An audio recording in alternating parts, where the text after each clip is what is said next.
Showtime! All right, guys, thanks a lot for coming. There's a big crowd and a lot of excitement. I think a lot has to do with Sam being here. Sam was the visiting artist at our show last year and did a great job. And yeah, we're so glad you're back, Sam. Well, very excited. Let me go through a few announcements, or actually have people make some announcements. Our next meeting is going to be at the Botanic Gardens with, is that right? Yeah, with Mike Lane, a tropical specialist, and Christina is going to talk a little bit about that meeting.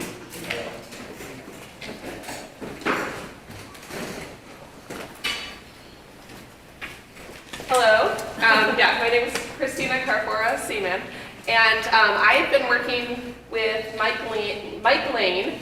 He lives in Fort Myers, Florida, and he did his initial sort of foundation and education through Eric Weigert of Weigert's Bonsai. So Mike predominantly works, because of the area he lives, he mostly works with tropicals, but he's extremely knowledgeable in all kinds of species. He travels quite a bit with his career right now, so he is going to, say, California, he goes to Louisiana a lot, and so he is working with different kinds of species. So the workshops that we'll be hosting will be Friday, that each one is 9 to 5. And you know, you're encouraged to bring tropical trees, but you can also bring other material, is kind of why I was explaining that. But I've been working with him for 7 years, and I have learned so much. He knows quite a bit about horticulture. He's an expert in all of the different tropical species. So the workshops are Friday 9 to 5, Saturday, and Friday is in Denver, or no? Is it that Friday workshop? I think is in Denver. The locations are on the website that Lydia, the email, sorry, that Lydia has sent out, and then also Saturday and Sunday. So you have 3 different opportunities for those workshops. He is offering private work as well. And the day I know for sure that's available is during the day on Monday, before he comes to do the meeting, the monthly meeting on tropicals that night. But I think he might have some other slots, and he's $600 for a whole day, but you can also hire him for a half day if you have some work in your garden, or just with like even more one-on-one time with Mike. So he's a super great guy, really relaxed, super nice. I've signed up because, yeah, it's going to be great. We don't often have visiting artists who deal with tropicals exclusively. And what's really surprising is a lot of people in our club, even though we're at 5,000 feet, have tropicals. And yeah, so this is a great opportunity. Yeah, I have way more than I should. And they do great, so. Just don't let them freeze. Don't let them freeze. Let's see, the only other announcement, and I don't know the dates, but we have a beginner class series using Black Hill spruce coming up later in September, and it's a great opportunity. So it's 3 weekends in a row. I think 6-hour classes. They're spread out a little bit. Oh, spread more, not in a row. At the DBG, the Denver Botanic Garden schedule, it starts like the second to the last week in August, and then there's a little bit of a gap this time, which is different than the other.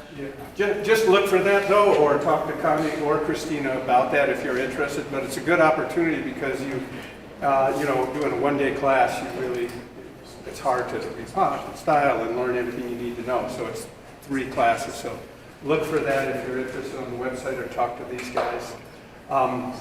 So I won't introduce him. I'm going to let Graham do that in a minute. Oh, thank you. Yeah, we have our club show coming up in a little over 2 months. And every year we got to get a lot of stuff from a shed at Adam Johnson's house in Superior Boulder area down to the Botanic Gardens and back. So if you live Arvada, Superior Boulder, somewhere in there, and you're open to helping with that process, come talk to me after the meeting. I'll be helping as well, but we could use a couple people. Thanks, Matt. Yeah, go ahead. Yeah, so on that theme, it's time to get ready for the show. It's in couple of months, September 4th, 5th, and 6th. So you're going to start to see more and more information come out. Ken is going to be managing the volunteer registration and also coordinating the demo instructors presentation. We'll be tapping on a variety of people, so if you see us coming, run the other way. But that's always a big part of the show, is putting on those demos and classes for the public. So please give some thought to doing that, and if you want to do it, let me know. Linda is going to be handling our auction. The auction on Friday night is a whole lot of fun, and it's also one of the ways that we fund the annual show. So we'll be asking people to make donations for the silent auction and the live auction as well. Kevin is going to be in charge of the website and photography again this year. And Lydia, of course, will be doing all the communication. So anyway, get ready. It's time to start. And we'll be here very soon. Know it. Yeah. All right, like I said, I'm going to let Graham introduce him, but not yet. Not yet. So thanks everybody for bringing up. Still move closer. Thanks everybody for bringing trees to show off and get some feedback from Sam. I told Sam if he didn't mind to. Do a lightning round? What's that? Do I get to do a lightning round? A lightning round, yeah. exactly. You got 2 minutes to go. And this is Connie's 1C Juniper. It's like 2 words or something? No. Great little tree. I'm guessing the tree was restyled at a different angle than the potting angle. Very good. Very elegant. Wind influenced design. Needs to be repotted at an angle. It's looking a little bit dry. Health-wise, it looks like it's set back a little bit. So probably watch the watering and probably repot next year. All things go well. Great tree. A this pinion could- time. Yeah, that's my little. This could be yours for. Oh, great little tree. I've only started seeing pinions coming out here. I guess I don't see them very often. Great little design. If I want to critique, I think right now this reads as a bit of a twin trunk design. The second trunk, well, it's not a twin trunk because it's only one trunk, but a big bifurcation that kind of suggests two kind of separate tops of the tree. This kind of low top, whatever you want to call it, let's call it a trunk. Doesn't exactly have, it's kind of like a branch, but also kind of like a, like a separate trunk, but it doesn't really have a head. So there might be some repositioning of branches there where you could have kind of 2 tops of the tree. Typically, if a tree would be exposed like that, you would expect some kind of leader to kind of like, a mini kind of hierarchy to kind of establish on this side. So that seems lacking, but otherwise, pretty nice little tree. Yeah. Oh boy. This is a limber pine. I'll just do it for you. You sure? Yeah, limber Oh. pine, common juniper. So I was just wondering how you would unify the design of the 2 trees. Oh, it's and 2 what you trees. would- Oh, yeah, amazing. yeah, they were collected together. Okay, we'll hold it together. It's okay. It's not You that. sure? Oh, that's interesting. Well, as far as twin trunks go, something I'm noticing is that this tree is starting to really encroach on the space of this tree. Typically, when you have a mother-daughter design or twin trunk, I see a lot of them where they start failing because you focus so much on the main trunk and all the branches you want over here, the directional branch, and that's covering the low trunk. And over time, this is going to overpower this, and it's going to get weaker and weaker. So I feel like if you were going to commit strongly to this twin trunk, some of this needs to be shortened, right? And then maybe the length can come up here. Okay. But something needs to kind of pull back in here for the health of this tree and for the believability of the design as well, right? If this tree was would have thrived in this location, there couldn't have been something hanging right over it. So Do you think the front is the right front?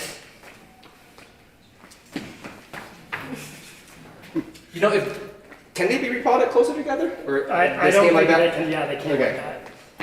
I would try to find a front where we close in on this gap. This was a very big gap with no foliage, no trunk in between, and that really kind of catches your eye. So, typically what you do is we have this big space. If you kind of go like this, you might close the space a little bit, but I'm trying and the space doesn't really fully close. So maybe some combination of that plus strategic placement of foliage somewhere in here might help. But yeah, otherwise, right now it's already a little bit offset front and back, which is nice because you don't want them to be 2D. You want some kind of lateral, front to back offset. So, yeah, All right. cool tree. Yeah, I've never seen this before. Oh my goodness. I feel like a guru or something. Except for rock. The offerings. Is this a Rocky Mountain juniper? Uh-huh. Oh, very cool. It's like it used to be a candelabra and had a really It looked like fire went through, you know, there's a story here to be told. Once the tree is healthier, it looks a little bit unhealthy, it looks a bit on the dry side, which might have something to do with it. I think it's interesting. I mean, classically, this would not be an awesome bonsai because of all the kind of U shapes. There's a lot of this happening, right? And typically those are kind of eye-catching shapes, but you know, there's probably a front in here that, gosh, I mean, this tree is so strange that I'll probably double down on the strange, right? If you try to make this a classical bonsai tree in here, I don't think you have the branches or tightness for it. I would probably make a tree, maybe a 2-trunk tree that's upright, and just kind of tells a story of a tree that used to be this crazy candelabra, and only a few of them survived. And yeah, that's probably where I would go design-wise, but we need to kind of recover a bit of health. Interesting tree. Whose tree is this? It's That's really mine. beautiful. Oh, Yeah. oh wow. Yeah, so the front is, well, the proposed front is the Over here? opposite side. Here? Yep. Do you want me to hold it? It's okay. Okay, cool. Oh, it's an owl pot. It is an owl pot, Everyone yeah. has an owl pot. I'm jealous. So it's Rocky Mountain junipers collected by the Backcountry Boys. And it was just potted this last spring, so it's been in a pot for almost a year now. And so I was just wondering if you had any suggestions on initial styling. I had one idea of potentially bending this area. I can hold that if you want. Okay. Bending this area. Yeah, because it's like there's like awesome movement here, and then it's just like bloop, you know. And so I know it's a tricky one because of the live dead vein thing going on, but I wasn't sure. I just wanted sort of your input and ideas. Yeah, I think your instinct is right. I think this tree would benefit from some kind of compression. I mean, all the interest is here, and this is very uninteresting. Yeah. But now, if this was very interesting, that would be a different story. You can make a kind of a tree that's taller and kind of complex and interesting. But because this is so uninteresting relative to all of this, my instinct would be to compress. Okay. There's a question of can we compress? There's deadwood running through this. This you cannot bend it on its own. You would need fairly drastic intervention to do it, which is not a reason not to do it. You would, I mean, you can always bend a juniper branch. You can chomp it in half or less, right? You can fold it. The question is like when you fold, after you fold it, is it going to look good or is it going to look believable? This is tricky. I mean, just think about this. If you fold this all the way back, you fold it all the way down, Okay. maybe this from here pops up here. It's pretty far back. I'm trying to think of it. Folding this way, just like that. Folding this way. Either here or here. This way would be tough because ultimately, when you fold it down, you need to leave some kind of branch or shoot behind to form the new top of the tree. Your options are like this guy and this guy, right? So this, whenever you're folding, this is going to be your new high point. So you need to bring this down to a point that then elevates this above, and then you compress that. So you could fold forward, but if you fold forward, you kind of mess with this guy here. If you fold backwards, you know. Who knows if folding backwards? This is tricky. This is tricky. I'm not sure the answer is. More than 2 minutes? Yeah. You gotta think about it. But I think folding is probably the right instant. In the worst case, if you can't fold, you gotta deal with the height. That's what it is. Okay. Cool. Thank you. Challenging. Yes. Thank you. Alrighty. You guys don't even know who I am yet. Why listen to me? This is great. Is it a limber? Yeah. This has to be a rarity. This is like almost a show. Well, it could be a Shohin-sized limber. Those are hard to find. Wow, cool. Yeah, great tree. Rare for this size. To find this, it's obviously collected. Was that the? I'm guessing this is the proposed front. The rock sizes, actually. Yeah. Yep. Yeah, in trouble. Really good base on this side. I'm on the fence though because the deadwood, the kind of the shari on the other side is pretty good, and the base is slightly less good. But gosh, that amount of detail in the deadwood, the fracturing. So Sam, that tree was this big, and that was the main branch that I cut off. Oh, cool. Okay. So it's weathered over time. Yeah, it's pretty nice. I would probably make this side the front just because this side, the deadwood features, very stunning for a tree of this size.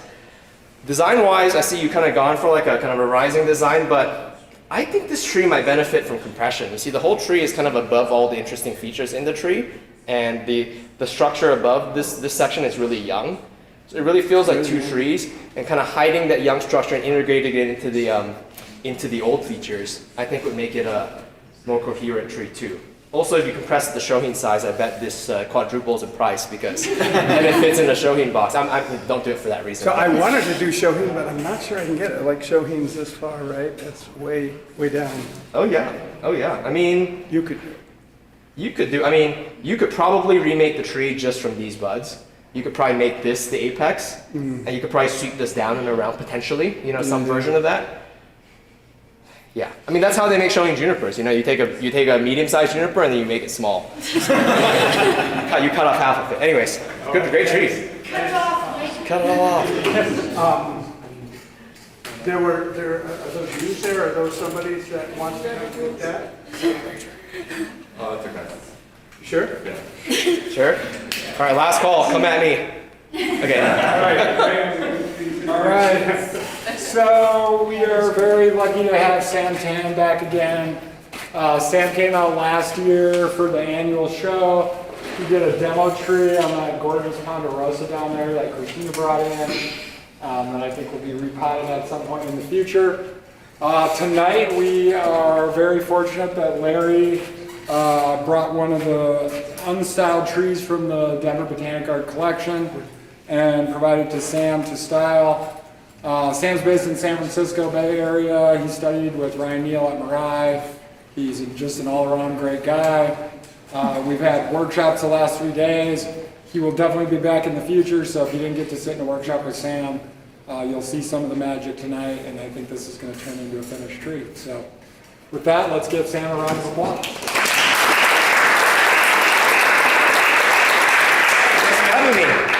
I believe this tree has been styled before, right? You can obviously tell it's been wired before, and wired pretty well, but currently it is unstyled, and currently it is out of shape, and it needs a redialing, a tune-up, so to speak.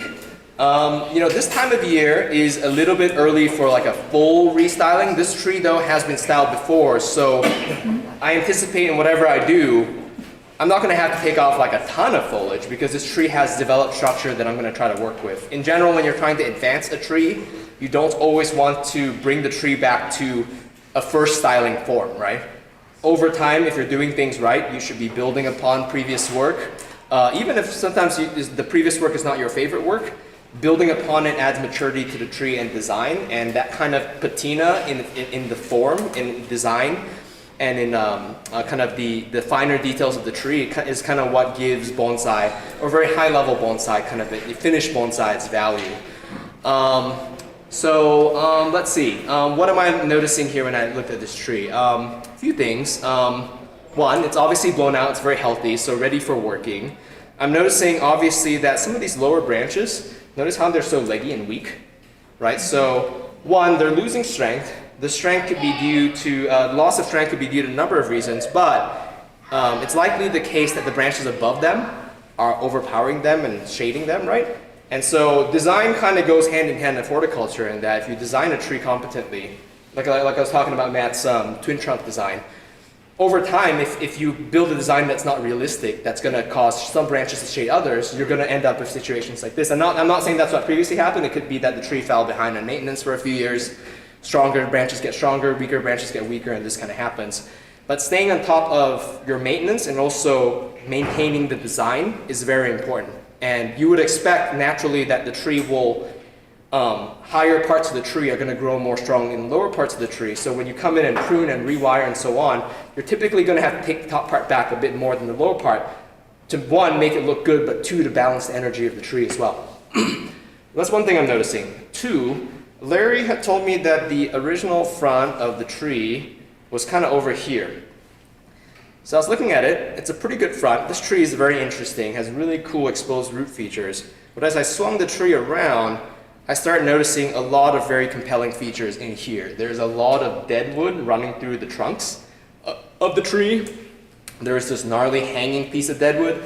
There's this big exposed piece of dead wood with calluses kind of bordering it on the side. I think there's a lot more valuable kind of features on the side. as compared to this side. Also, the fact that the highest point of the tree is actually slightly offset towards the viewer here makes me think that the tree at some point, at least in some form, had been designed to kind of be with this as the front. So that's my natural inclination. I talked to Larry about it, and I think we both agreed that this is going to be a good front. But looking at the pot front, a big problem I noticed is that, well, what's the big problem? Is there a big problem? It's like it's broken. What's broken? The bottom pot. Oh, There's a big gap there. yes. I actually don't know if that's intentional, but that doesn't bother me that much. But that's a good call out. I didn't notice that. It is kind of chipped out. That's not the main thing, though. The main thing to me is that there's this big line, right? There's this sheer straight line here, and I have no branching to kind of break that line, And your eye is going to be drawn to the emptiness in this space, and that is going to be a problem for the design.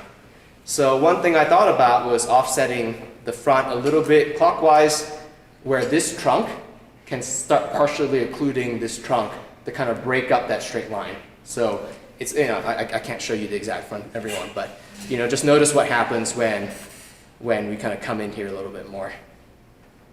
So that's what I propose to kind of solve this problem. I can't solve this problem any other way. This trunk has no branch origin points on this side. I do have something up here. I can drop it down. Over time, it may grow into this space, but not for a long time, not for a while. So that's one thing I'm doing. Two, I'm noticing that there is a lot of jumble in here. There's some really good structure set in this tree. It's really interesting. The wiring done was great, but it's obviously a tree of kind of multiple trunks, but I can't really tell how many and which is a trunk, right? So we need to clarify that. And what I'm intending to do after examining this carefully is, one, eliminate these two. These two guys are so leggy. In a previous iteration of this tree, these may have been fine, stately trunks, but they've gone so weak and so leggy, there's not really a realistic trunk I can make with them. So this goes, and this goes, and then I'm thinking of making this a 3-trunk tree. 1, 2, 3, right?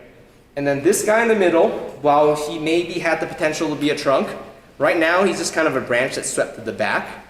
And while it's nice that this branch kind of gives me some kind of depth, some kind of a depth pad, so to say, like some kind of foliage in the back of the tree, the way it's sourced is kind of unnatural. If you look at where this branch is originating, it's originating from the center of the tree, yet it's being swept over a trunk that is originating further back, and then it's, the foliage is over here. So this structure, when you look into it, is always going to look a bit contrived. It's always going to look a little bit man-made.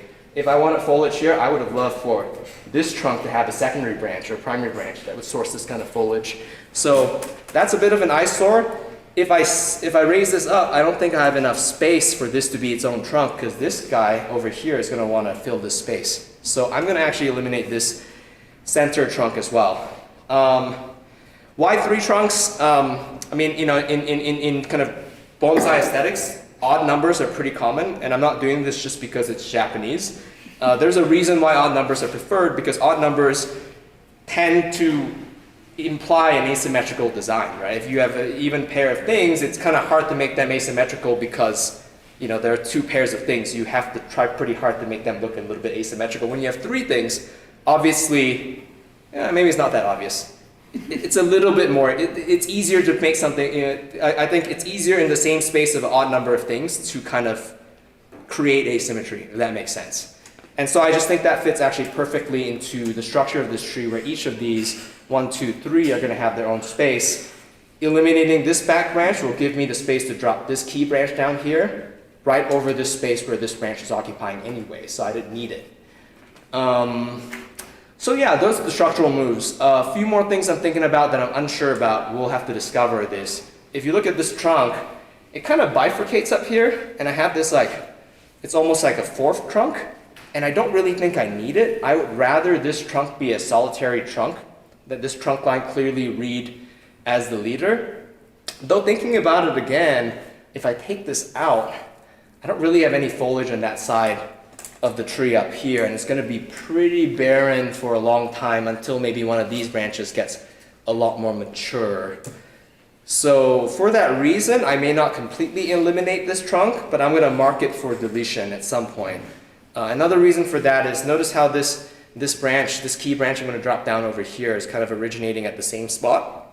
This kind of trifurcation, the trunk line and two branches, in the long term is going to start to cause swelling over here. It's not an issue yet. We don't have to address this immediately, but generally speaking, in most mature bonsai designs, we want to create a bifurcating structure, and whenever you have 3 or more at a junction, it's ideal to choose 2.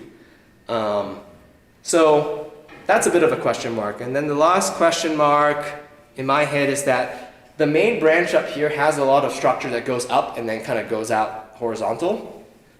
Typically in a lot of like in a typical kind of alpine conifer design, you kind of want your primary branches to have an acute downward angle, right? This is kind of a young tree growing up. Over time, snow load brings it down. Weight of the foliage brings it down. And I think that's basically what most of these lower branches are going to look like. And then up here, I have a lot of this upward growing branches like this. So it's just a little bit incongruous top and bottom. If you've been in my workshops, you know that I like to drop these branches. This is going to be pretty tough though. This structure is pretty thick, has a very short lever arm, and it's pretty mature. So I'm probably just going to run at that structure, let it go up a little bit, drop the branches down, and undulate a little bit, and that will probably play off what's going on the bottom sufficiently that it's not going to stick out. Cool. That is my thought process. I will now execute this design. Don't worry, I haven't cheated. I've only thought about this design, haven't done anything yet. I've cut off stubs and I've been cleaning the branches a little bit. But otherwise, I saved this for you guys so you could see it happen. Does that make sense? Any violent objections? Can I ask a couple of questions? Sure. So you're talking about the trunk, like the main trunk, Yes. being it's like too much of a focal point, like it draws the eye too much with the negative space, right? This right here. Yeah, and you were contrasting that with like, are you choosing multiple focal points? Like we should draw the viewer's attention to some of the deadwood at the bottom and the 3 smaller trunks that you're talking about? Like that's taking away from the aesthetic of the whole thing. So you're asking how am I solving this problem of this drawing too much attention? What are you drawing? We don't want the attention to be there. You're saying that this is an unintentional focal point. Yeah, well, it's not so much that this trunk should be dominant, for sure. Like this, for a multiple trunk design to be successful, you need a relationship and hierarchy among all the trunks. If the 3 trunks are all the same, it's not very interesting. Having like a parent, I don't know, big brother, little brother, like whatever you want to call it, different places makes the design interesting. So it's not that the trunk is big and dominant, it's that I have a very straight line with no foliage and no space. This line, just visually, is very eye-catching, like eye-catching in a bad way. There are certain things that draw your eye in bonsai design, like, and I mean that in a bad way. Horizontal lines, vertical lines, circles, any kind of loops. So generally speaking, when I see those shapes, I try to think of some way I can break it. If you have a really strong straight section, placing foliage along that line to partially occlude your view of that line kind of makes it easier on the eye, so to say. So that's what I mean by eye drawing, like in a bad way.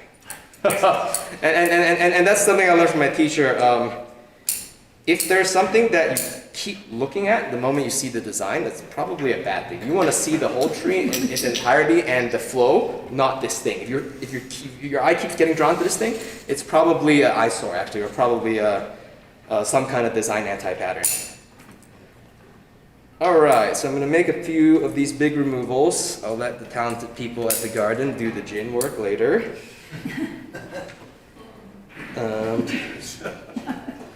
Okay, that's not cut off.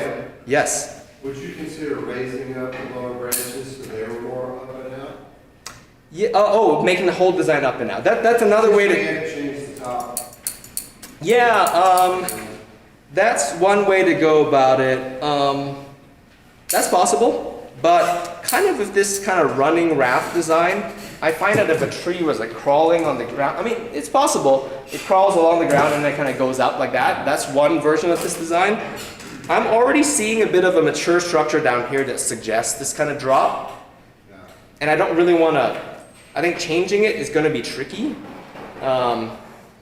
especially with the relative lengths of some of these branches. So that's possible. I don't think is the best fit for this particular design, just because of Yeah. the old structure that's already there. Did you think about angle changes for the whole tree? I did not, and I think it's actually pretty competently set up. Whoever was working on this knew what they were doing, but I'm pretty happy with the lines. I don't see any horizontal or vertical lines. I mean, we're thinking of front change a little bit. I don't think that leaning anymore is going to do the tree any favors. It has a strong base, but it's not that strong. The main trunk is off vertical, which is what I wanted, so I don't see a reason to change that. Cool, all right, eliminating these pieces in the middle. So, let's see. So I'm always going to work on the structure first. The way I found, and I'm also kind of removing branches that, I'm just kind of foreseeing how I'm going to wire this, and removing branches that are obviously a little bit too weak, that the tree is already kicking off. Also, when you're cleaning a spruce, there will be needles that the spruce is ready to shed, and if you just lightly tug against them, they're just going to fall off. I'm just pulling those off. That's going to make the wire a bit easier to apply. And it also kind of matures the branch a bit more. Over time, you want to reveal those woody sections of these branches.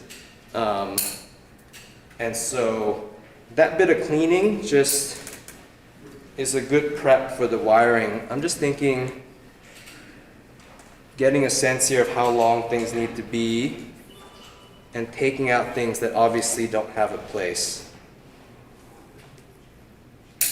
Feel free to shoot me any other questions. I'm just, Hey Larry, can you talk about the stone and the slab composition? It's pretty unique what it's on, and you know the background. The tree came in the stone in 2022 as a donation from Vincent Lee.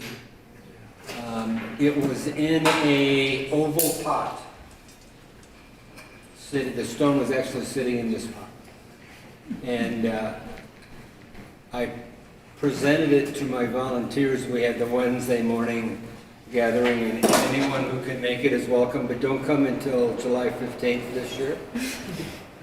And we all discussed it, and David Fletcher made the suggestion that with his ceramic skills, he could make a platter-like dish that we would set composition on and take it out of the pot. Make it look, the whole thing look a little bit more like it was sitting on a ledge in the Rockies. It's a thin pot. Yeah. A thin pot. And so David made that, brought it in, and it fit the stone fairly well. I think we were able to take the stone out of the pot and get an idea what the contour on the bottom, so David had an idea of how to form the clay. We could let him talk about that a little bit, like. And I believe that the stone has a hole all the way through into that sandwich layer above the ceramic, and under the stone there's actually a root system growing in there. wow. This stone it came with looks like the tree was planted in it. I can't help but think that. I'm sure that It was, okay, so I see. So we just used it wasn't collected like this. Yeah. That would be too serendipitous. Before Dardanos closed up on 58th on the north side, they had a stone yard, and they would have a big supply of what they called feather stone, some sort of a volcanic, and they wouldn't tell me where it came from. But they always had a great supply, and I have several trees in the collection in that type of stone. And I'm sure that this one came from some source like that, probably New Mexico, someplace where you see a lot of that. Perfect. And how many times has this tree been worked, do you think? Like wired style? I'm pretty sure that Vince had it, collected it, and worked on it for a while. Okay. Because when we received it, it had been wired. Okay. But as it grew in its style and started growing into the wood, I removed the wires so I didn't get wire scars. Okay. And then never wired again? No, my intention was to let it grow, get stronger, and then Hope that you would come by and wire it. Well, that's very exciting. All right, quick thing about spruce maintenance. At this time of year, if I wasn't kind of restyling this tree, an important piece of maintenance is to bring your shoots down to 2s. And I'm struggling to find a good example here, but a spruce will typically send out a bunch of shoots 2 to 4 sometimes, and it's going to come out of this one node. And typically you want to pick 2. If you have this trifurcation like this, typically I'm not going to remove the centerpiece because you're going to create this U here, which is kind of unappealing. Typically doing this or this will give you a nicer acute angle. And which one you take depends on what's behind it. You know, if you get something over here, then I probably would do this, right? So that you naturally make space for all these shoots. So I'm just doing this before I even wire the tree, just kind of pruning a bit of a desirable structure into the tree because I'm going to have to do this later anyway. And so going back to previous year's growth as well, where those trios are not addressed, is also something you would do at this time of year. And really, that's what you do with like almost any conifer or any bonsai really. I don't know of any bonsai where you do not want a bifurcating structure and also a kind of a bifurcating structure of acute angles. That is almost always preferred. It would be very interesting if someone broke that rule and made some very interesting designs out of it. But that is something, I don't tend to say like I'm a big rule follower in bonsai, but that's something, a principle I stick to. And that is one of the foundations of kind of clean classical design. No matter how you go about it, right? You want a inset tree, you want a really naturalistic tree. This is how you make your branches beautiful. So this time of year instead of fall, eh, Sam? Yes. Okay. Yeah, so generally speaking, the way I think about times of working the tree, how do I say this? I guess I have a mental model for this that I picked up from my teacher. You know, if you think about it, most trees, they have a yearly cycle, right? In the spring, they're putting out a lot of new growth, following which, hold on, tricky little situation here, what I do? Okay. They're putting out a lot of growth. That new growth is soft and fleshy. At some point, the soft and fleshy growth kind of hardens off. It gets a bit waxier. And then the tree still puts on growth after that. But also, as you approach the fall and the later half of the year, the tree starts thickening a bit more. It starts putting on a bit less foliar growth. It's stocking up on energy before it stops in the winter and starts again, right? So in the springtime, the tree is like expending a lot of that stored energy, putting out that new foliage. And when that new foliage first emerges, it's not really paying the tree back yet. It's very young growth. It's not very good at photosynthesizing. And so the tree is in a bit of a deficit, right? Just spent all this sugar, but hasn't gotten paid back yet. So generally speaking, you don't want to do super heavy pruning or really any kind of pruning or minimal foliar reduction in the spring, because that kind of is basically hitting the tree when it's down on its resources. Right about when the growth hardens off, approximately speaking for most species, is when the tree starts to kind of break even, when that foliage starts getting more and more productive and it starts, you know, while it's simultaneously growing new foliage, it's also photosynthesizing that new foliage and stocking things back, right? So that's when you can start pruning the tree, right? Pruning new growth, but also pruning back into old growth. And basically the window is open between then and basically sometime in the fall. I'll say no earlier than early mid-fall, especially for you guys, because if you work too late into the fall, the tree gets a big hit of, you know, gets weakened essentially by a lot of foliar reduction, and then you reduce its cold hardiness for the winter, right? So in that big window, like when do you hit the tree, right? If you hit the tree earlier, you reduce the foliage, it has less solar panels for the rest of the growing season to stock up sugars with, right? So you would expect the tree then, if it pushes another flush of growth, it's just going to have less sugar to kind of, you know, it's going to earn less sugar to then reinvest in the foliage, so you're going to get a milder push of growth. So if this tree is really refined and you want you want a very even, mild flush to kind of maintain that tree and get it slightly denser, but still to control the silhouette, you would hit it earlier in the season. Whereas if you wait later, you wait till the early fall, or even if you don't do anything at all that year and wait till the spring right before it pushes, the tree has had the whole year to stock up its sugars. Everything is stored up. You cut, you know, you take off 50 70% of the foliage, and all the shoots that you leave behind, the tree is going to put all its energy into those shoots, right? And that's very ideal for a first styling, where you want a very vigorous response, you want the tree to thicken, you want length, and so on and so forth. So depending on the maturity of your tree and the kind of the extent of foliar reduction you're anticipating, you would choose when in the season to do it. The more refined, do it earlier. The more rough the work, or the more drastic the work, do it a bit later. Does that make sense? Absolutely. And that's why I said, this, I'm like mini restyling it. I'm not entirely restyling it, but I'm taking off, a moderate amount of growth. So I would have preferred to do this maybe in July, August. But I think all in, with the amount of foliage I think I'm going to remove, we should be fine. Does that line up with how most people do kind of choose their pruning timings here? Is this controversial? Okay, I'm done pruning. There's a lot of crowdedness up here. I'll resolve that in a moment, but I want to show you guys what I have before I even start wiring. Give me 1 sec. Let me just get a few more of these pieces. Pruning before wiring, pretty useful. You kind of get to know the tree. You set the tree up for wiring a little bit more easily, and in a demo in front of a room of about 50 people, it lets you think about what to do.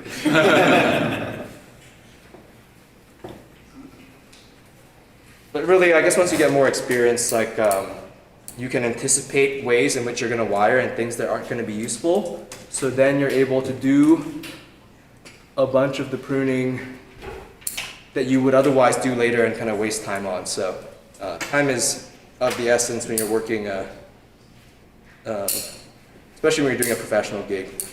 No one's paying you to look at the tree. Okay, so just tree a little bit cleaned up. Some of that stuff in here eliminated. A lot more air in here. I believe this will be a lot happier with all this space. We're probably going to have to shorten this length a little bit. I'm not sure how much. After I drop it, I'll figure it out. I'm going to proceed now to put on the structural wire, the biggest wire on the tree, and move all of these pieces into position. From there, I can make some better and more informed decisions about length-related decisions and so on. So, all right, let's do it.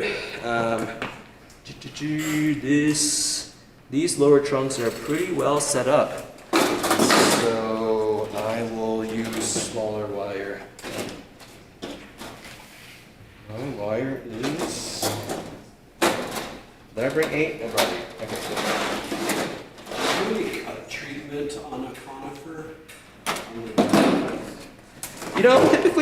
Typically not for just these kinds of cuts, but if there are breaks and tears in the tissue, that's typically when I treat.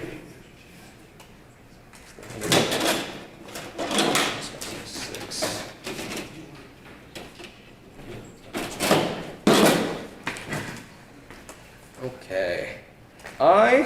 Spruce are extremely flexible trees. We were just bending one over at Rmbs today, and with great success. You know what the difference between a flexible tree and a not flexible tree is when you're bending it?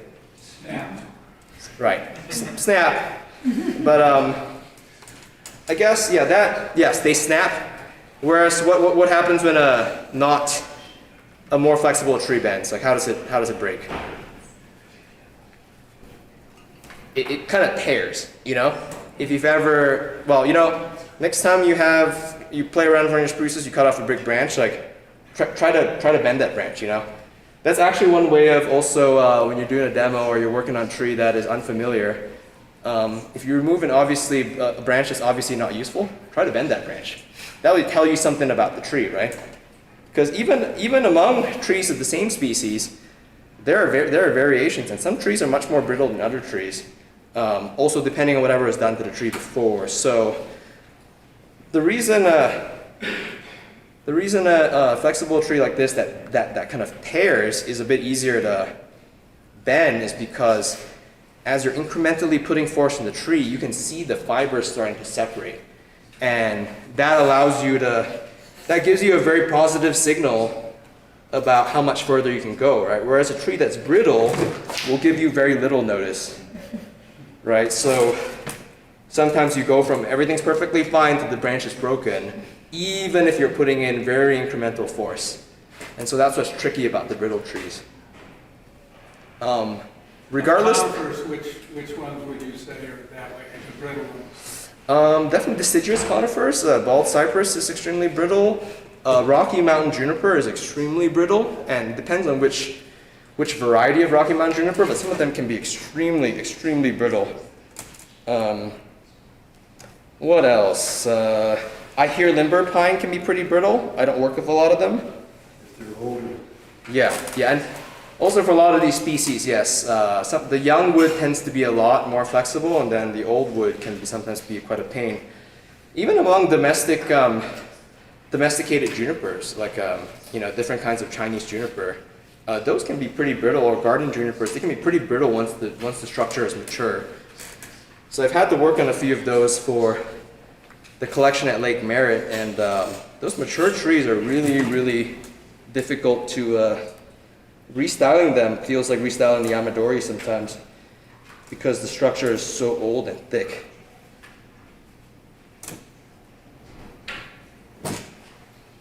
I probably gauged up 1 gauge more than I need, but typically when I'm choosing the gauge of wire to use, I want a gauge of wire where I can move the branch into the position that I want, and it doesn't rebound at all. With a flexible species, you can get away with a gauge lower than that, where you move the branch to this position, it snaps back, right? So if you want to go from here to here, you have to go from here to here, and then have it go back. And because the branch is flexible, it can take that kind of bend, and all will be fine. But on brittle species, unintuitively, you have to use thicker wire, so you don't ever have to bend beyond what you need. So if you're undergauging in a brittle species, there's no hope of bending. You're just wasting wire.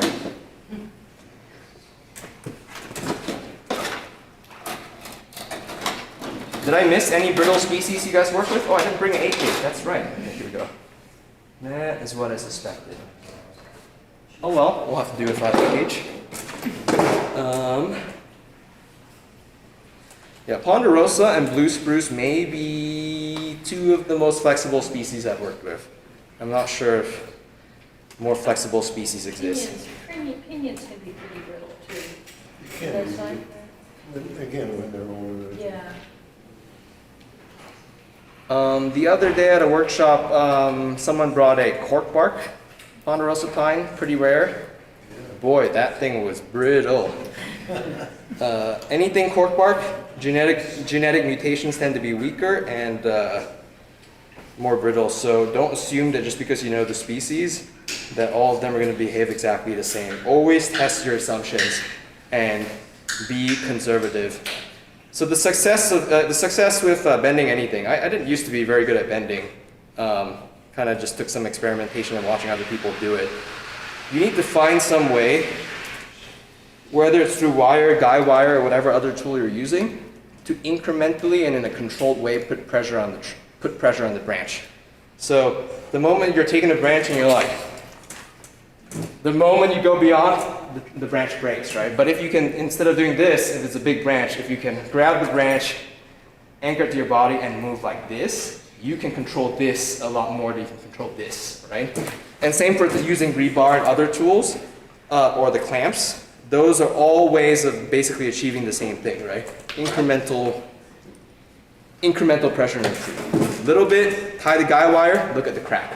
Anticipate where it's going to crack, look right there, see the tissue splitting, good, it's splitting, go a bit more, go a bit more. Something else that's interesting, we were just talking about it, me and Graham and David.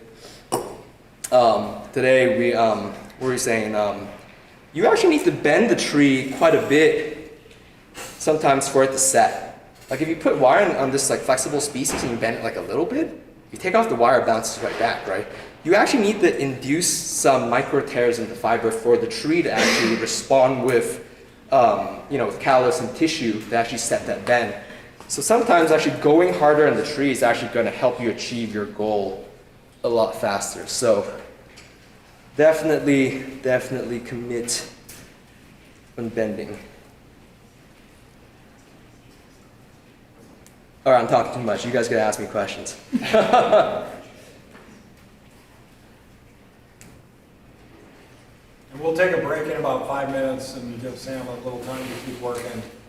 Sam, does that mean that you might bend beyond the point and come back to it? Oh, just to induce a tear? Yeah. You know, I don't typically do that, but Just want to take it. yeah, I mean, sure. I mean, I guess if the branch really only needs to be moved 10 degrees to achieve my goal, then I'm gonna move it 10 degrees.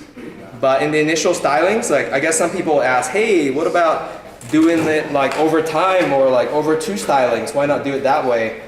And actually, if you need to make that big move, just make it all at once. Yeah.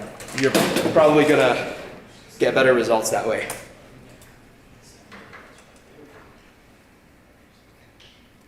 Sam, how would you describe your timeline for starting to majorly style Yamadori? Can you collect them? Oh, what is my timeline? Okay, so I don't collect one, but I do buy trees from people who collect. And so my impression is that for the most part, most of these trees need probably about at least 2 years to recover. One is, you're lucky if you get it in 1. So let's say between 1 to 3 years in recovery. Again, 1 is optimistic, but it works for some species in some cases. Following that, there's the big question of, do you style or repot first? Because something I strongly recommend doing is not styling and repotting in the same year. Most species cannot take that much stress. A first styling typically involves a lot of foliage reduction. And when you reduce that much foliage, you know, you're asking a lot of the roots if you're also going to mess with the roots. Both operations are severe. So, yeah, you got to make that decision. How do you make that decision? Open question. What's the question? How do you decide whether to repot or style first? If you can see the base. So it's more about like information. Like if you feel like you don't have the information you need, then you repot first. That's definitely one factor. That's correct. Well, I mean, it's in my opinion. Any other considerations? That folks like that people, you know, I'm just wondering how you guys think about it. I'll tell you how I think about it, but I'm just. I mean, I like to style first because you still have better roots, so you haven't trimmed your roots to get in a small container. Because if you have a lot of foliage and then you trim roots and go into a smaller container, sometimes you can have challenges. Oh, I see. I like to style first, especially stuff in boxes, and then repot second. That makes sense. That's, I see. That makes sense. That's one way to think about it. Basically, you know, like you're anticipating how the tree is going to recover and what it needs to recover from the operation, right? Sorry, this is a long way to answer your question about Yamadori. Some people brought field-grown material to some of my workshops, and I was telling a lot of people that for field-grown material, I almost always recommend repotting first, mainly because of how much recovery the tree is going to need in that initial repot. If you think about a nursery stock, it's in a deep container, right? Nursery trees are very vigorous. They usually fill that whole container of roots. To get it into a bonsai pot, you're probably going to have to cut at least half those roots to get it into some version of a bonsai pot, even if it's not the final size. To cut that much roots off, you need quite a bit of foliage to fuel that recovery, and the tree's not going to have any more foliage than when you get it from the nursery or before you do any kind of styling. If you style first and you let the tree blow out to the point where it has that much foliage again, you've lost your first styling. So you might as well use all the energy, all the batteries you have in the tree to repot first, endure that repot, and then go into a smaller container and then do the styling after. With a Yamadori though, most of the time you're boxing it in a really small box. Most successful collectors will tell you that they want to build the smallest box possible so the roots aren't drowning in a whole bunch of wet soil. So styling first many times makes sense if you know that it's competently planted in pumice, it's secure in the container, and so on. Because then when you repot it, you know the exact angle that you have to do the repot at, and then you do exactly the amount of work you need to do to the roots to get it at that angle in whatever size container you want. If you repot it first, typically you don't get the angle. You style it, you change the angle a bit more, you have to mess with the roots again. And old trees, old Yamadori are a bit more sensitive to root work. You can't just work them that often. So try to style first, but only if you know that the tree is going to be able to do well in that soil. So I work with like coast redwoods in California, and I don't think the soil that they're collected in is going to allow them to respond very well to being styled first. So I still repot first because I want to get them more in bonsai soil, so that I'm going to get the most out of my first styling. So yeah, I've heard that when you repot and you do a root trim, for some trees it's helpful to cut the foliage because the roots supply water, and if you leave all the leaves for a full root system and then just reduce the roots, it can't feed the foliage. Is that misinformation, or is that true for... I have heard that, and that's like a nursery industry thing, right? I have wondered this question to myself. Does anyone know if this is true? The way I've always thought about it is, well,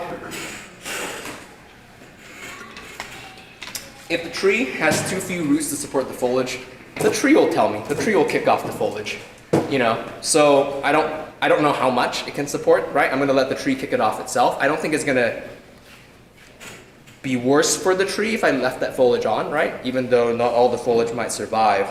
But I don't actually know if it's true that the tree will actually recover, be healthier if you cut off the foliage at the same time you do the root work. Does anyone have an opinion about that? I think if you take off too much foliage, then I feel like the foliage demands water and helps the roots go, oh, we better get to work here and start growing. I don't know if that's true or not, but... Oh, you're saying if you take off foliage, you stimulate root growth? You induce the stress? No, if you take off too much, you don't. I see. Yeah. It's already got a water supply from its root system. What's that? Like if you take off so much foliage, then the roots I are feel more like than- having that foliage demanding water.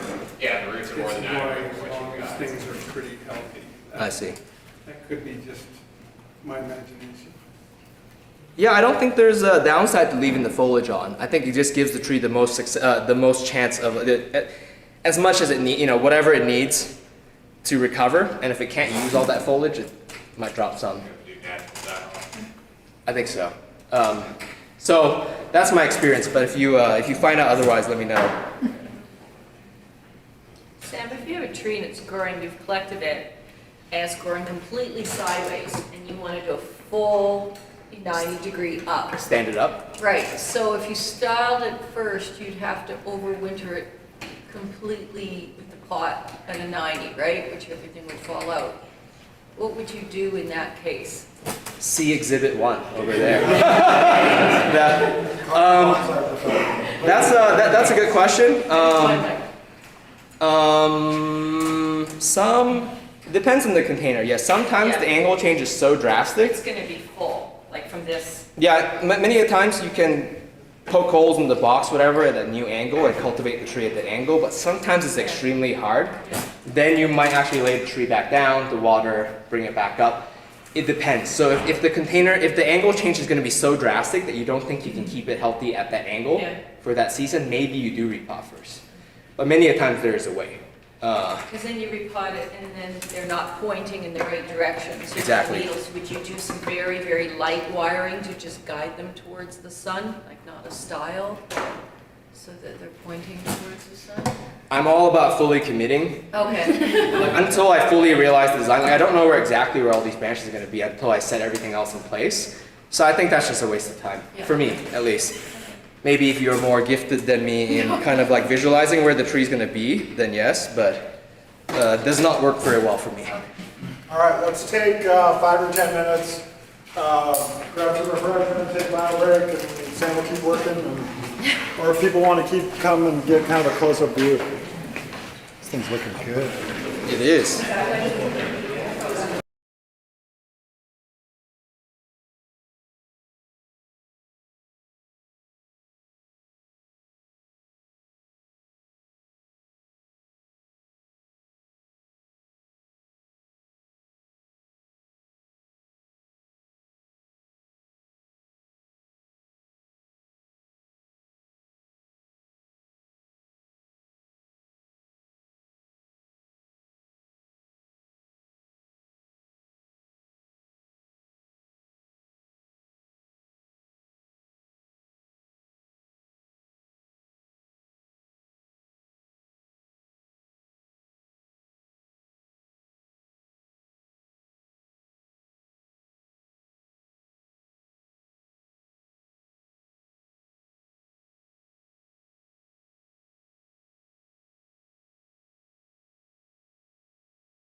That was not me trying to draw attention to myself. I was just helping Mike out. Okay, I'm gonna give you guys an update in just a sec. While you guys were away, I set the structure, and now I am finishing up 2 lower trucks. Let me finish putting on this wire, and you'll see the result of this work. So when you style bonsai, if you're not used to this process, even if you don't already do this, I recommend always starting at the structure. By the structure, I mean usually the primary branches, like the biggest branches coming off the trunk. Basically, tackle the biggest, hardest problem first, and then zoom in on the smaller problems. If you start, if you spend too much time thinking about the small details, like, oh, where's this branch going to be? Oh, is this pad going to lift up a little bit or down? You're definitely missing the forest for the trees. The structure ultimately dictates the form of the tree the most, and in the long-term value of the tree as well. And it's also the hardest problem to solve. So you should definitely solve that problem first before trying to solve the others. It's also going to make you much faster. Other practical benefits of starting the structure is that the structure involves the most huffing and puffing, and you need the most space to kind of move when you're moving like 4-gauge wire. So if you fine wire out the low branch and then you move the branch above it, you're probably going to bump a whole bunch of that fine wire and undo your work. So it's a waste of your time. Probably means that a demo like this, you're not going to finish the tree. And so I do not recommend it. I've been working a lot on like getting faster at working on bonsai, not just because I want to, charge for this, but kind of lets you, I feel like I get more joy in bonsai if I can get tasks done much quicker.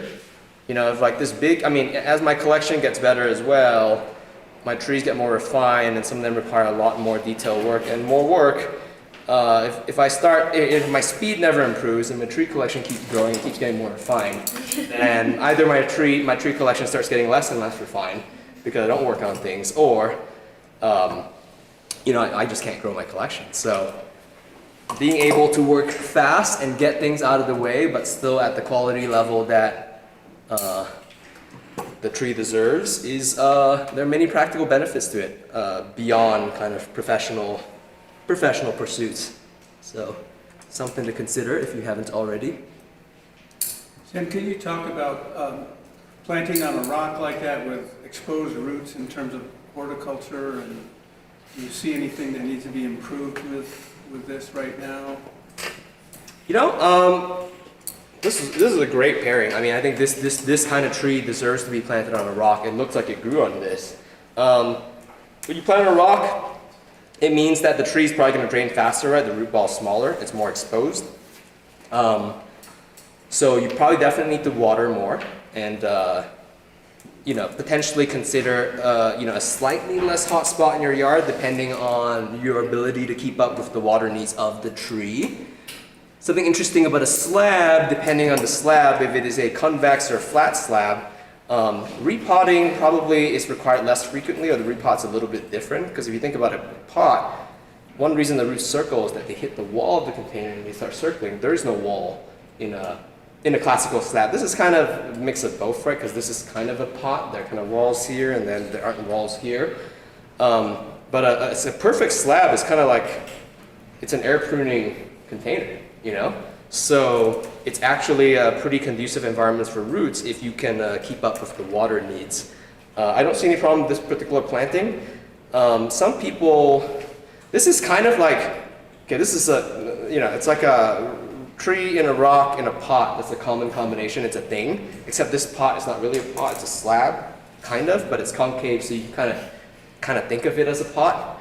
The reason people do that sometimes is to have the roots basically escape down into the container where it's easier to repot and maintain, and over time it becomes like a root over rock kind of tree. I don't mind this. We're going to have to change the angle a little bit, right, to accommodate what the new front that I proposed. At the new front that I proposed, this little guy here is going to be facing you a little bit. I'm not sure if that's going to be an eyesore. if it is, you could chisel it away, or like you could chisel it to modify the rock a little bit. I probably wouldn't recommend. Well, I'm not sure. Maybe you could take the tree out of this pot too, depending on how much it's grown into this container. If it's grown into this container quite a bit, shearing that off from all these roots and then taking out further might be pretty traumatic. So maybe you consider these joined at this point, and then you just repot this whole thing together.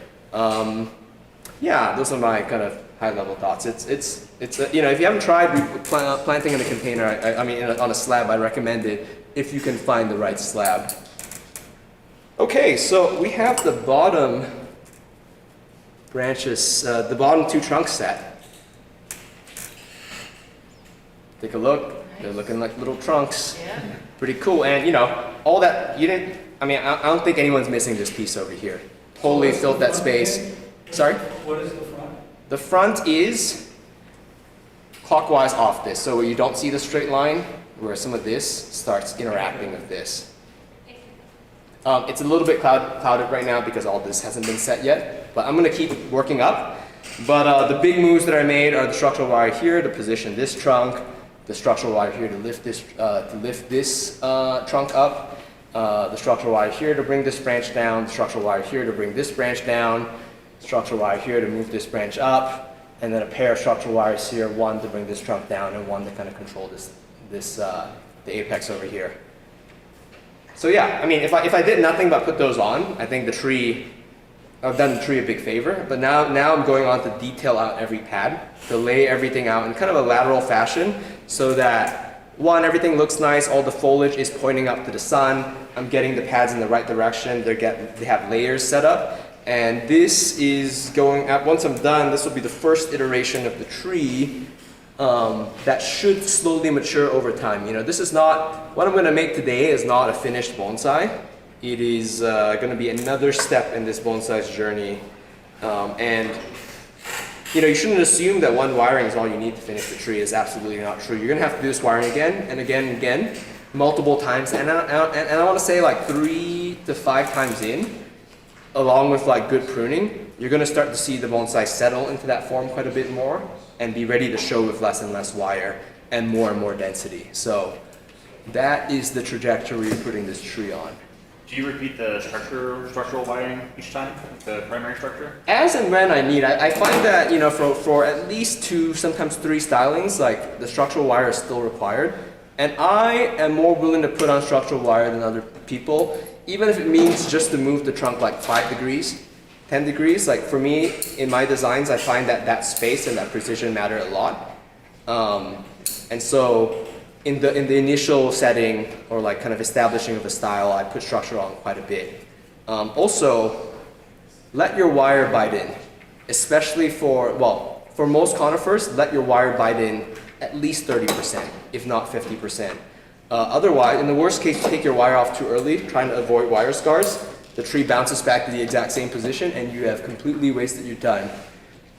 So, and trees like this with a lot of muscle memory, I guess, like a lot of branch memory that they want to bounce back into their original position, you need to let the wire scars set. Well, you need to let the wire scars the wire scars come hand in hand with the branch setting that position, I guess. It needs to put on enough new wood that the tree stays in that position. So definitely do not unwire too early. Let's see.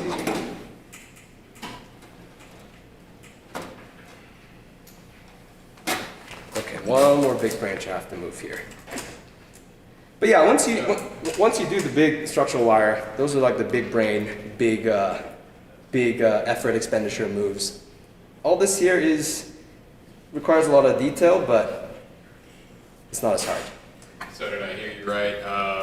You need to let like initial scarring emerge as an indicator that your branches are set generally? Yeah, I guess so. Because if you think about it, why is it scarring? It's scarring because the tissue is thickening. And it's thickening to the point where it's, you know, and the wire is still on, it's thickening around the wire, right? It's basically telling you that the branch is thickened. And it needs to thicken to a certain extent where there's enough new tissue to hold that position. For conifers, you tend to need more tissue than like a deciduous tree. And also for most conifers, with bark on them, wire scars will heal over eventually. One, the bark is going to hide some of them, and most of them will fill in those gaps over time, as long as you do not re-scar the tree. So if you unwire the tree, there are scars, no problem, not a big deal. But when you wire it again, you need to stay off those scars. You need to keep your wire out of those wire tracks. Otherwise, you might kill that branch, by rewiring into those scars again. So that's something that you got to be very careful of. Would you go the opposite direction or just try to keep it between the grooves? If possible, opposite direction is good. Though oftentimes you went in a particular direction for a reason, especially for the very big branches. Like the orientation of your wire usually is determined by the kind of movement that you want to put into the branch. And so if a branch is already being turned in this like clockwise motion, you probably need to go clockwise again to kind of double down on that move. So in that case, you would definitely try to skip forward in front of those wire scars. And yeah, you got to be very careful when you do that. All right. And in your experience, that's about 2 or 3 years? Oh, totally depends. Spruce, Yeah. they might bite it in a year, or under a year if they're very vigorous. So, and then ponderosa pine or like Rocky Mountain juniper, the wire could be on for like 3 years. Ooh, let's see, bend. So, I tell a lot of people who study with me this: when you bend, you want to get as much movement as you can out of the branch shoulder. So if you want to move the branch from here, this foliage mass from here to here, don't do this. It's very easy to move the branch tip superficially at the tip, but you get like gorilla arms, right? And this does not look like a very nice tree. Instead, you can move at the shoulder over here, and you get, or maybe if you can't do this, you can do this and then this, and you get a much more gentle and shallow, kind of less contorted. I mean, contorted is not bad, but you don't have to make a contrived shape just to get a branch pad where you want it. And so whenever you can, source the movement from the shoulder of the branch. It's going to make the tree look more natural and better long term. Also, most trees, you should be trying to create acute angles between branches. That's aesthetically pleasing and how the tree would grow in nature. And so when you're putting on this wire, again, focus on the structure, focus on correcting those obtuse angles and creating those nice acute angles. And that means heavier wire than you think you need and a bit more huffing and puffing, but it's totally worth it in the long term.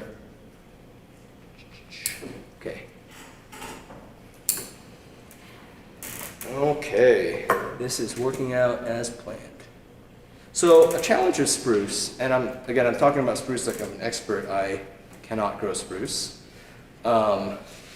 is that you can't arbitrarily shorten the branches. You can only really go back to where there are buds. If you cut in the middle of one of these shoots and there's not a visible bud, and there won't be a visible bud on this node, if you cut in the middle here, the rest of that shoot is toast, right? And you're going to get buds from the base of that inner node. So pinching is one way to reduce the length of that node, but once you have that node, you're going to have buds at the tip and buds at the base, but not really buds in the center. I'm pretty sure that's the case, at least in every single spruce I've touched.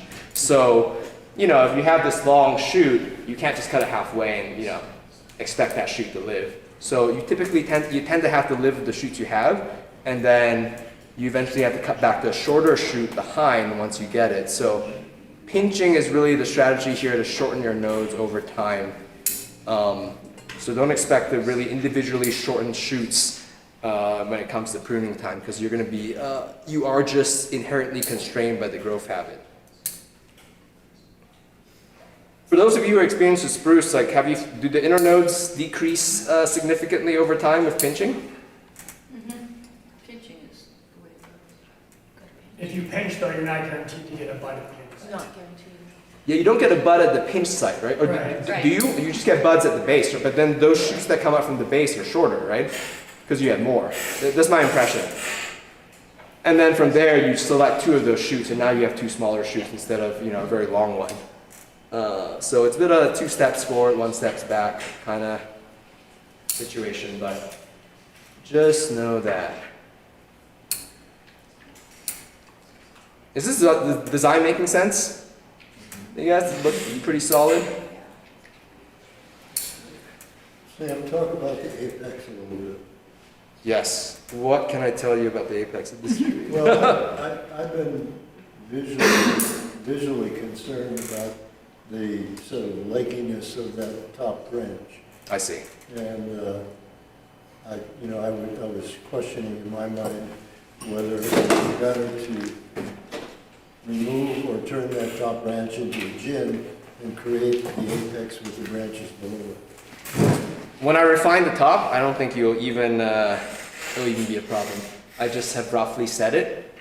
But what's probably going to happen is that a bunch of these are going to drop, a bunch of these are going to be flared out, and the apex will be this small section over here.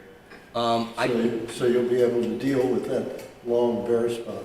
This long bare spot back here. Yeah. Eventually I'm going to source some foliage to kind of come back here and fill this space. I don't think we should shorten it. I feel like you should think very carefully before you shorten you shorten a tree like that, because this height, this additional level gives my tree a bit more structural complexity. And I don't want to pull that back if I don't have to. I kind of do like the height of this. Could we go down to an apex about this high? Possibly. But if we go to here, then we also lose this branch in the back, and this whole trunk becomes like a 2-branch trunk. I was thinking more about the branches below that long bare spot, turning all of that into the apex. I see. So it would be taller than what you were thinking.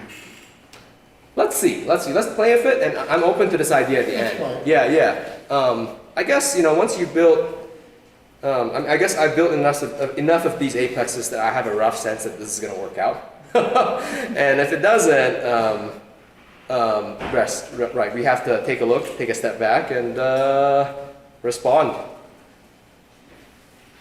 And spruce apexes, or many kind of species, like similar species like this, alpine species, I build a really low profile kind of lateral apex. In fact, most of my branching is going to be very lateral. I mean, if any of you have seen a spruce grow, and even, I don't live in Colorado, but I've seen spruce. Spruce are very, very kind of lateral growers, right? Yes. And so, unlike say like a juniper or like a pine, where the growth is like cloudy and fluffy and very phototropic, the way we create density in spruce is to layer a lot of lateral growth.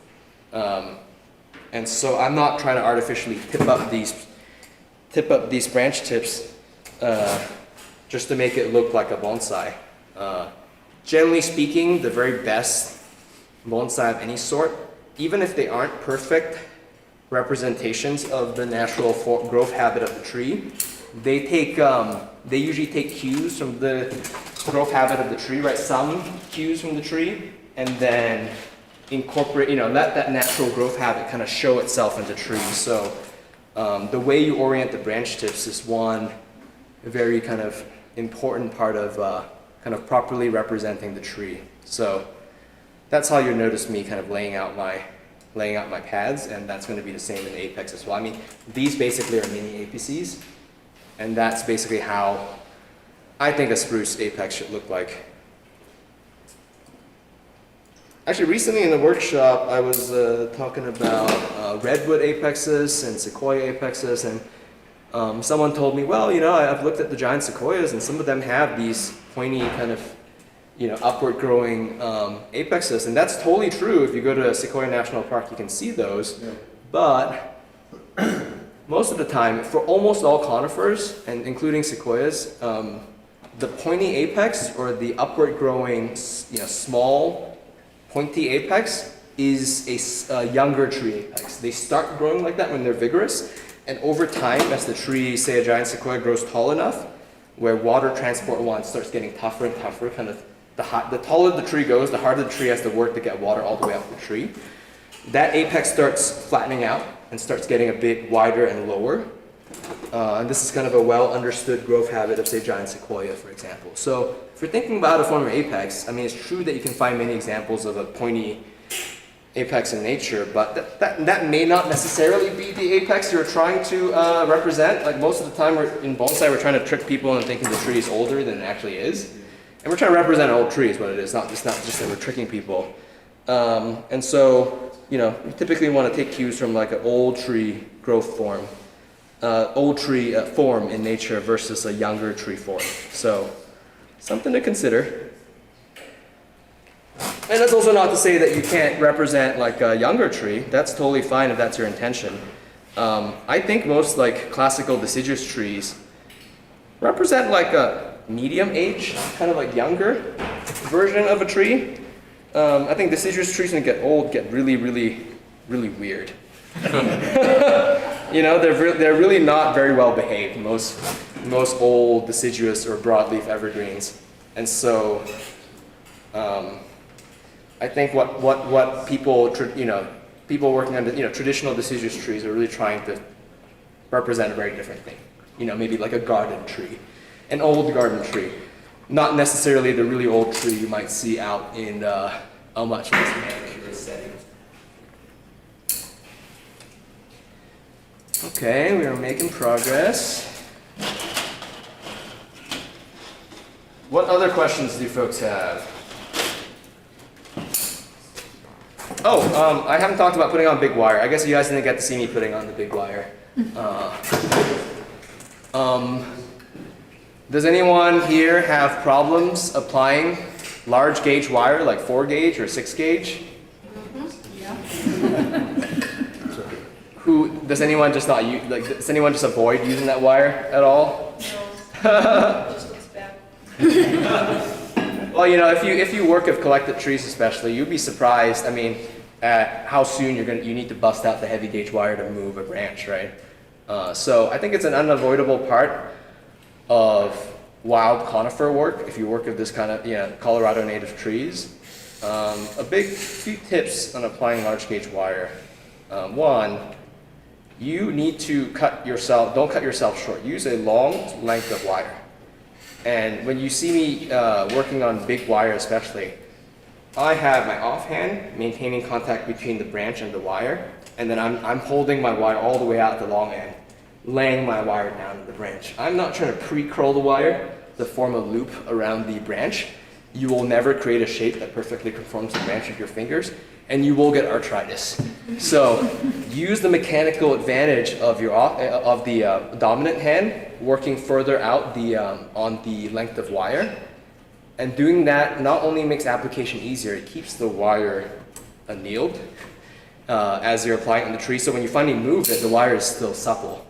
If you work the wire too much, you might get it on the tree, and then you won't be able to move that branch you put the wire on the move. So it's both better in your hands and actually more efficient. The other big secret to getting good at applying high gauge wire, low gauge wire, heavy wire, is to apply low gauge to heavy gauge wire. You got to use it and actually get used to the tactile feeling of doing it before you get better at it. So don't be afraid to do it. It's gonna suck the first few times, but it will get better. When I trained with Ryan, I never put on a single piece of 4 gauge. He set the structure for me, and then he let me do this fine wiring that I'm doing right now. So I had to go learn that myself, or do it myself. I watched him do it, and then I went home, I got my own trees, and then I went to do it. And over time, I just got better at it. So definitely do not be shy about learning by doing. Do you attempt to unwrap it when you take it off, or do you have to cut it off, that big stuff? Depends, yeah, I usually try to cut it off. If it's bit in, actually, even if it's bit in, I try to cut it off too. You know, when wire is bit in, there's, using some of these, whatever you call these snub nose like wire cutters, it's really nice because you can make a first cut up against the wire that's bit in. You won't bite through it, but you'll cause the wire to bow out. And then you go in one more time, you cut the wire fully off, right? And for the large gauge wire, please save yourself from getting arthritis and cut it off. It's much easier that way because the wire actually, this wire is like heat treated to anneal it, right? To make it soft. After all that working and moving the branch, that wire is stiff. And so if you try to then uncoil it, it's really, really, really painful. For the finer wire, I sometimes do uncoil it. It's actually faster to uncoil it than to cut to make all the small cuts you need. But for the big wire, I recommend cutting.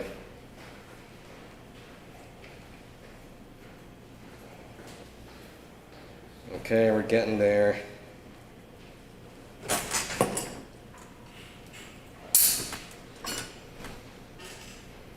Okay, so lower branch is done. Leading branch almost done. Now I can get a better sense of the spaces in my design, and I can add more interesting movement to my branching. Okay. So there's a pattern that I like to teach people when wiring. Generally speaking, I prefer to create smaller and more layered pads than kind of big, overly simplified pads. So if you have like multiple branches, you have, say, these 3 shoots, right? If you lay them all down flat, you get this big fanned out pad. And sometimes that's good for a certain kind of conifer. But most of the time, this is going to look bad. This is going to look really flat. You're going to see all the fingers of your wire. Basically, you're going to see all the fingers of your shoots, and you're going to see all the foliage at the end. What I tend to do when I see this situation is say, hey, what about taking the branch and dropping it a bit further? So now I have 2 levels. So now these are 2 smaller pads, still roughly occupying the same visual space, but a bit more staggered. And then for each of these pads, I still have these fingers showing. What if, in most pads, for a good pad, you want to have this you want to have body to your pad, right? You need some branches to show the shape of the pad, and then you need other branches above to kind of fill the pad, shorter branches to give the pad body. Sometimes you don't have that second branch to lay on top of it. Sometimes you just have these, right? So what do? A useful trick is to go do this, right? A shorter branch can actually stand up and provide body in the middle. This too, you can go this, right? And that's how you can create a small pad. So that's what I'm thinking about here, always seeing, okay, if I have too much going on in one space, then I'm going to change levels. I'm going to drop the branch down 1 level and create a layer. And that usually is the solution to most of your problems. So consider that next time you're wiring or kind of forming pads, and see if that works for you. At least for me, this has made my wiring, or kind of my pad formation, a lot better.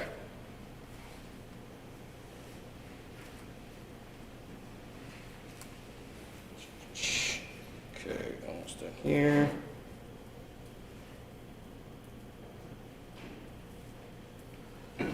Also, I think I'm going to give you a lot of my opinions here. A lot of people are very focused on learning wiring, like the mechanics of wiring. There is a Y junction, two wraps on one side, go on the other side, so on. That's a prerequisite to doing any of this styling stuff, but that's really like table stakes. What you really need to learn beyond just like putting the wire on is how to use the wire to form branch pads.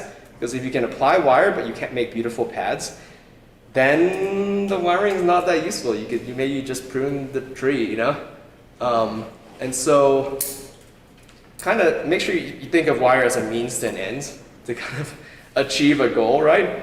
Versus this thing, you got to put the wire on the tree. I think people are just sometimes too focused on putting the wire on the tree than the actual aesthetic end product.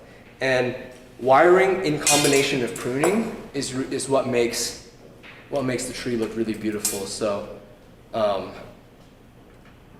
I sometimes leave lengths like a little longer than I think I need. I put the branches in position and then I cut back to kind of carve out a pad that looks good given what the tree's given me. Okay, cool. So I have done trunk, low branch over here. I think some of these spaces could be adjusted a little bit, but I think roughly speaking, if you look at it laterally, everything kind of has its own space, right? Like this is sitting out here, not sitting right over this. This guy is like sitting somewhere between the 2 trunks and not on them. I'm not 100% sure if I need all this length, but I think that's good now. People ask me how I know where to put these branches. You kind of look at the spaces in design, and you kind of, the tree will kind of tell you where the branches need to go. So, how are we doing on time? We can go another 15 maybe. Okay. Some people may have to leave. Okay, so I gotta work faster then. No problem.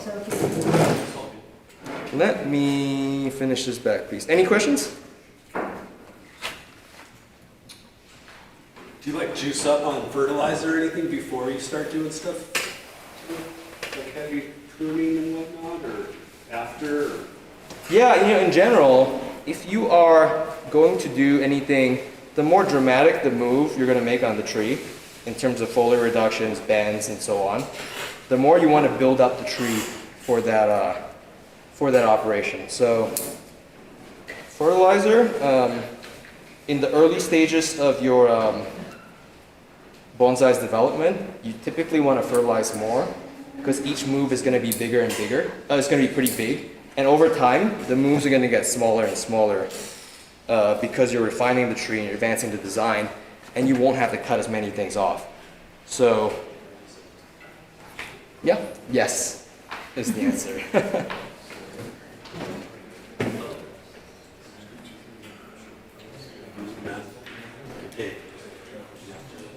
So I see you have like descending apices here. Is that pretty common for multi-trunk compositions?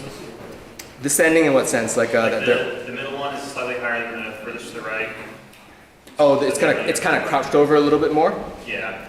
Yeah, I mean, well, this is kind of like this is it's kind of a classical design, and this is kind of like a running raft, a multi-trunk raft. And typically, when you have all these trees, kind of like imagine like a set of rolling hills, and the trees kind of finding their space on there. The lowest tree is going to have to duck pretty damn low to find space in that kind of environment, right? So it is natural that you're going to have a bit more of this kind of. You're going to have the ABCs at different heights. Style-wise, they're going to be the same kind of apex, but some are going to crawl lower than others, if that makes sense. I think that makes sense, especially since you lifted up the middle one. So we're just getting through this back pad over here.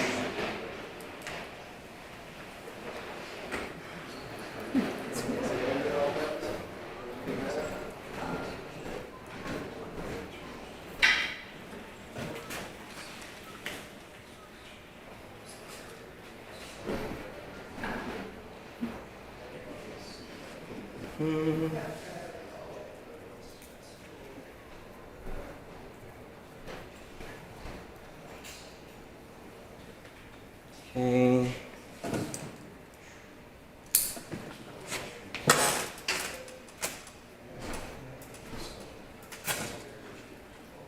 Apex in the back. All right, let's work on this guy over here. That's going to be single branch, 12 gauge.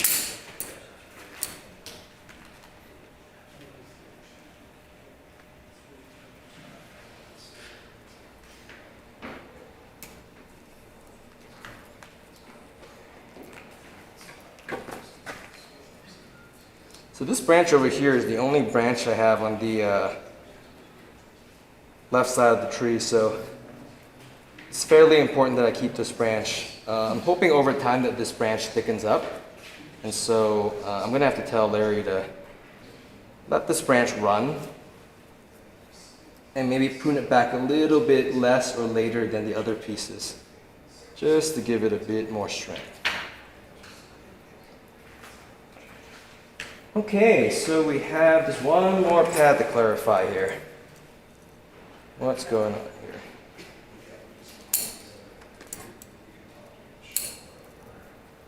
Cutting back some pieces. Do I need it this long? I think that's probably fine. This length is probably fine. Okay. Let's go for it.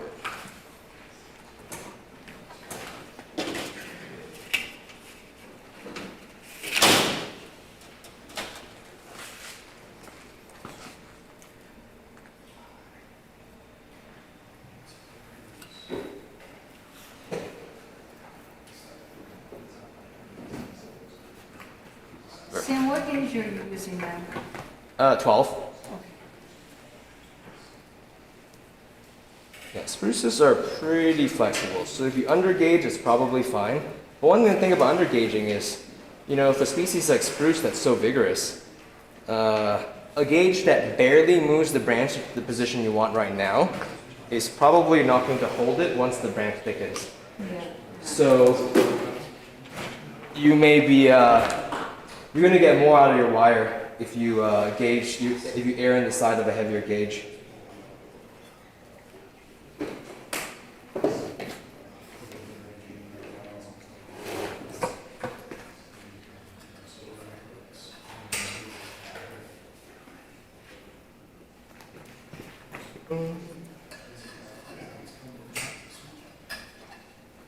Let's see.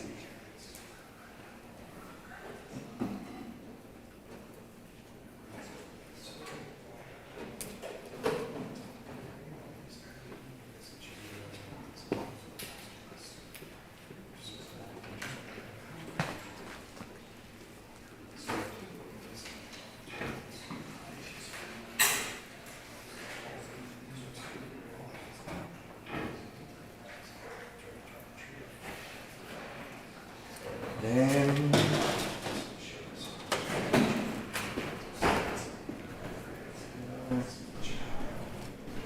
So would you let this grow next year then, Sam, or would you pinch it, or what would be your plan? I think I would pinch the strong parts of the tree. Some of the lower trunks, they are a little bit weak, so I'll probably let those go for a year. But for the most part, this tree is in like what I think of as like secondary development. It's not like a fresh raw styling. So I think pinching is appropriate, and we want to really compact this tree a bit more. There are a whole bunch of long shoots that I can't do anything about right now that I would like to replace, and the way I'm going to stimulate more of that back budding is through pinching. So pinch will stimulate more than just the buds in the face of that tree. It might hit back buds on the earlier notes? Yeah, generally speaking, pinching kind of, I know some people use, I know this is not possible in spruce, but like say on like redwood, some people use pinching as a way to control internode length and determine where you get budding.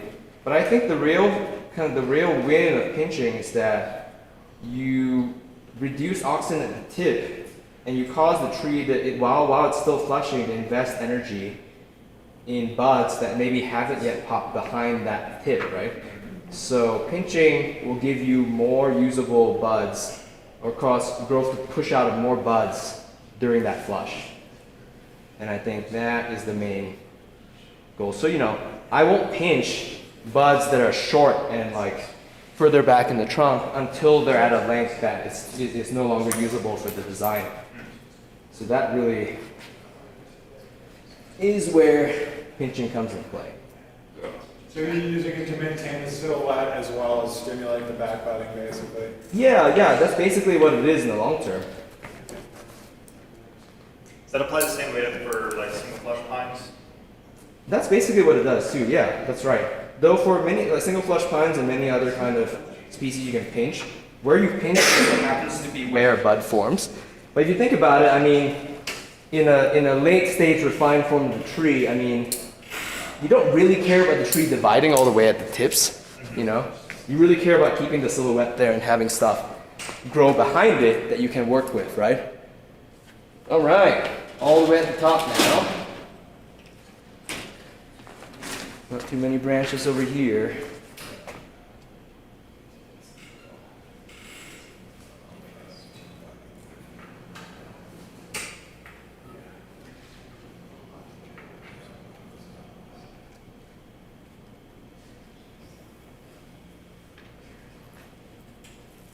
So Sam, while you're wiring that, you talked about complexity of length and things like that. When Tom was talking about making the apex different and changing that branch, the reason you want that branch was to lengthen it, to give it more depth, right? Yeah. Flatter paths.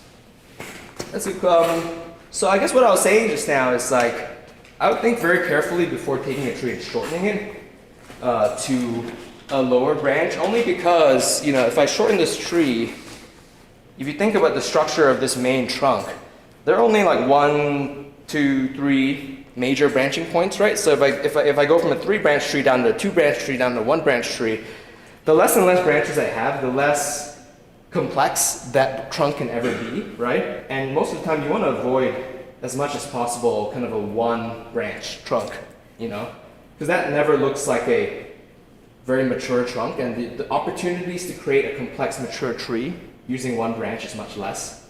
in many situations, right? And so that's why I'm reluctant to bring the height of this tree down anymore. So that was your same thought and complex on earlier today when we were working on that on the website, and I said take that top off, and you were like, Yeah, I'm like, that was kind of your same thought. yeah, that would have made that tree a one branch tree, and the one branch tree is kind of this like, it's like this. Be warned, this is a bit of anti-pattern, except for in some cases where it's totally awesome.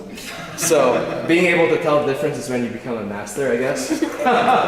No, I'm kidding, but like you see where I'm going. You know, if you can, there's such a thing as oversimplifying the tree, where you've just made a tree that is just, you know, it's long-term like less believable structure-wise, or less interesting structure-wise, and then just for a temporary aesthetic gain. And so I'm very cautious about those situations. I try to use the whole hog first, and then I kind of reduce from there. Yeah, I seem to see that in your style. Yeah, versus, and you know, if you want to reduce it later, there's still an opportunity, right? I'm all about committing though, so you should be able to tell the difference when it's a good idea and when it's not. Hopefully, you know, with experience. You just have a very nice way of saying that's not a good idea.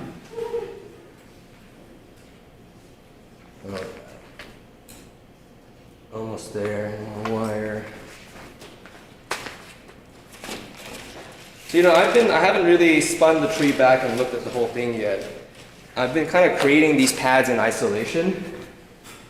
Generally speaking, you know, I was telling a lot of people at the workshops, you need to focus on creating beautiful branch lines and acute angles and feeling like moving branch, like respecting the points of origin of the branches and so on.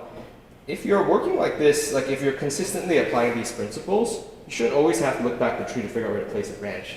It's going to be implied by the position of the branch. And so I'm moving it into a position that's probably like 90%, like 80% correct, right? And then I can go back and tweak the final 20% when I take a step back. And you work from bottom to top then when you do the final adjustment? Yeah, I'm usually bottom to top because the bottom branches are the ones that are going to have the most constraints. They're going to be the weakest.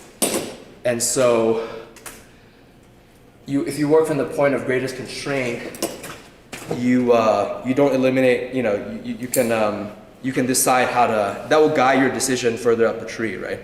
On what to do when you have more options. Okay, let's see, does this look good? Let me tweak it a little bit. Apex, back branch.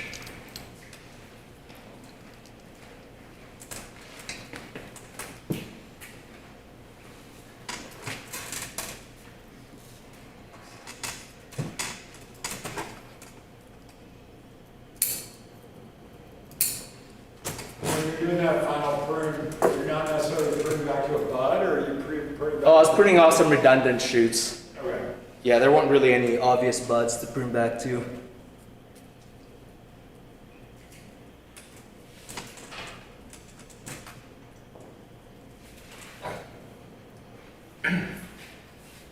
What do you guys think of this long branch here?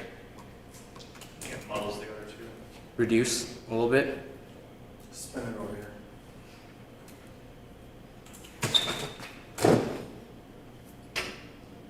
Yeah, I think it could be a little shorter. I don't know, maybe we should change the angle of it. You know, I see a good opportunity to reduce it here. There's like a perfectly fine point right behind it. I'm gonna go do it.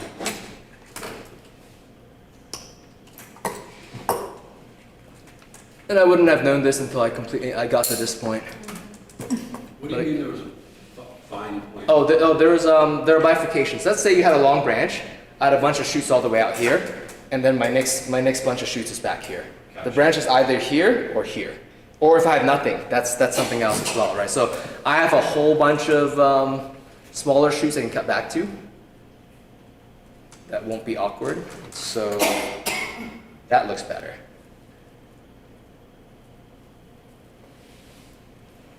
Okay, and that gives the rest of the apices a bit more space. Yeah, and I can put it back. That's something I can't do. Okay, I think I'm about done here. Is there anything that's obviously bad? Oh, there we go, downward prone shoot.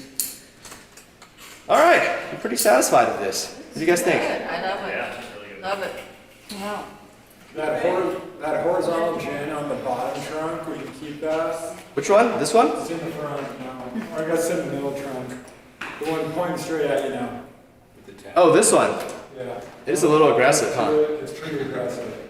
I don't know. I kind of like. Well, it's not the best. I kind of like how it hooks back, but it is a little bit aggressive. You know, of the gins, I'm gonna let Larry ponder over this over a cup of coffee. Gins, you can take your time. You can only prune them once though. So I think there is a lot going on here. There's some bark that should be stripped off these pieces. Those should be done pretty soon. Graham. Hey, I gotta work on mine. Do you need to get the bark off right away? Yeah, within the first few days, because it's easy to take it off. Otherwise, it starts readhering. So you get the cleanest stripping of the bark early on. Alrighty. One picture for Rmbs Instagram. Oh, okay. Thanks for staying. Yay! It looks really good. All right. Thanks all.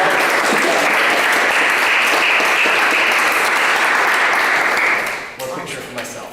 Yeah. Do you want a picture with the tree? Oh no, I'm not a big fan of that. This may be on display at DVG later this summer.